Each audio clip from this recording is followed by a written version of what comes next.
اللہ خود فرما رہا ہے، لام آیا نا تاکید کا، ضرور سیدھے راستے کی ہدایت کرتے ہیں۔ ایک ہوتا ہے راستہ دکھانا اور ایک ہوتا ہے راستے پر چلانا۔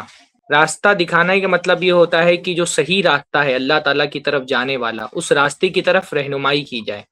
تو رسول اللہ کا کام صحیح راستے کی طرف رہنمائی کرنا ہے، اس کے لیے بھی ہدایت کا لفظ آتا ہے۔ اور اللہ تعالیٰ صحیح راستے پر چلانے والا ہے، یعنی چلنے کی توفیق دینا، یہ اللہ تعالیٰ کا کام ہے، یہ اللہ کے علاوہ اور کوئی نہیں کر سکتا ہے۔ تو جب ہدایت کی نسبت رسول اللہ کی طرف ہوتی ہے تو اس کا مطلب یہ ہوتا ہے کہ اللہ کے رسول صلی اللہ علیہ وسلم صحیح راستہ دکھانے والے ہیں۔ اور یہ صرف رسول اللہ کے ساتھ خاص نہیں ہے، بلکہ رسول اللہ کے ساتھ ساتھ تمام علماء، ائمہ، یہ سب سیدھا راستہ دکھانے والے ہیں۔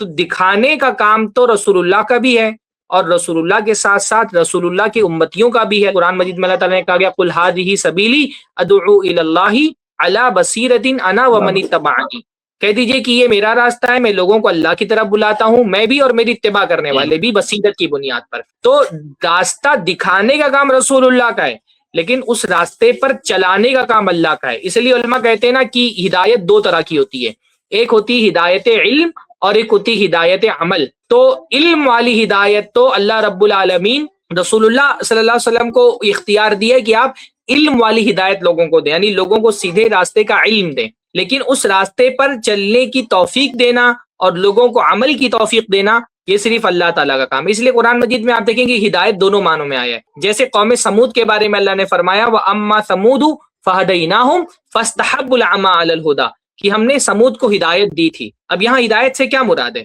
کیا قوم سمود جو ہے وہ ہدایت کے راستے پہ چلنے والے تھے؟ اس معنی میں اللہ تعالیٰ نے کہا کہ ہم نے سمود کو ہدایت دی تھی؟ نہیں، اللہ تعالیٰ نے جو قوم سمود کے بارے میں فرمایا کہ ہم نے قوم سمود کو ہدایت دی تھی، اس سے مراد یہ ہے کہ قوم سمود کو سیدھا راستہ دکھایا تھا، اللہ تعالیٰ نے علم عطا فرمایا تھا، لیکن انہوں نے اندھے پن کو ہدایت کے مقابلے میں قبول فرما لیا۔ تو رسول اللہ سیدھا راستہ دکھانے والے ہیں اور اللہ تعالیٰ سیدھے راستے پر چلانے والا ہے۔ رسول اللہ علم دیتے ہیں، پر اس علم کے ملنے کے بعد اس پر عمل کرنے کی توفیق دینے والا صرف اور صرف اللہ تعالیٰ ہے۔